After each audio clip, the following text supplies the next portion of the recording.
First of all, just gut feeling, first couple of days, what are you seeing, what are you thinking? Well, I think the biggest takeaway right now is just the enthusiasm and excitement. For anybody that's gotten the opportunity to walk around these back fields, you see a lot of position players already here. So there's just a bounce in this camp that's exciting. And when you spend all of off-season trying to put your club together, just to be out there and see what it looks like on the field and seeing the warm sun hit their faces, it's just a great time. And I think all of us are just ready to get it going. Much too early in the Shildt regime to make these sweeping statements, but the other day Adam Wainwright said, best communicator I've ever been around. He's the guy that you really gambled on. What are you seeing with Mike Shildt? You know, I hear that a lot about the gambler, the risk we took, and I don't see it that way. I think we knew exactly what we were getting in him, and he was always a very talented employee or manager coming up through our system, but more importantly, to echo what Mr. Wainwright said, he wants full transparency. He wants everybody to understand what page to be on and why. He's open to debates. He doesn't have every answer, but the fact that he's willing to ask that and share it with the players, I think it's very welcoming. It was only a 15-minute drill, but it's gone almost viral on social media, where Paul Goldschmidt is kneeling down and catching balls from outfielders and then tossing them to Jose Oquendo to hit fungos with. And I'm just thinking when I'm watching it, I don't know if a guy like Barry Bonds would have done that. It's only a little moment, but it does say something about what Goldschmidt's all about. Well, I think, you know, Paul's an amazing guy. And, you know, first impressions with him have been extremely impressive. But more importantly, I hope his first impressions with this organization are something that he likes. But, you know, you look at those two off-season acquisitions in terms of bringing in Paul Goldschmidt and Andrew Miller. Both bring in a very high baseball IQ. Both bring in a very high level of work ethic. And I just feel both of those guys are going to make everybody else around them better. Do you think what has happened with free agency the last 2 years in Major League Baseball could have a role in the Paul Goldschmidt negotiations with you eventually? I don't know.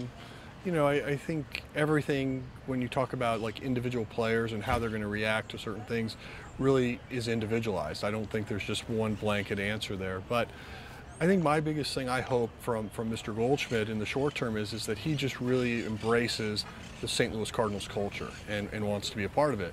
And then if so, then anything might happen. But that's the most important step. And in terms of instilling confidence in a player, Keith Hernandez wrote a book where he said the turning point in his career was Ken Boyer saying, "You are my first baseman." You did that basically with Dexter Fowler in the outfield. Why? Well, I mean, obviously, when you look back to what he did for us 2 years ago, that was a perfectly good year. You look back to what he did 3 years ago, that was an MVP type year. So we know it's there, and we certainly just want to figure out the best way to get it back. And I think Dex wanted that confidence and wanted to know that we were standing by him. From an organizational standpoint, we are. I'm not sure if you've ever had a bench with this kind of firepower with Jose Martinez, Tyler O'Neill, and Jed Jerko. Well, I definitely agree with that. It's certainly right-handed, and you know we want to find that right balance, but all three of those guys are capable of having a ball leave the ballpark, but more importantly, they're unique hitters. You know, when you look at O'Neill, he's evolving into what we hope to be a very special and robust type of offensive player. Jed and Mr. Martinez are already very accomplished, so it'll be fun to just see how all of this unfolds and how Shildt uses it and deploys these types of resources. A few more questions. The closer role. Do you think it's going to be something that could go either way almost every night, depending on who the feared left-handed hitters are in the 8th and 9th inning? I certainly think that Andrew Miller will be used in a very high leverage situation, so the game will sort of dictate that. In terms of somebody like a Mr. Hicks getting closing opportunities, I could envision that as well. I would think it's not going to be probably quite as undetermined as you might be saying. I think we'll try to have some structure and more importantly, allow the guys to understand where their roles might be. What are you seeing? What are you hearing about Alex Reyes, and what do you think his role is going to be? Well, my fingers are crossed, and so far so good. And I think for him, he just wants to be a part of this camp, wants to be put in that regular routine, and that's what we're going to do.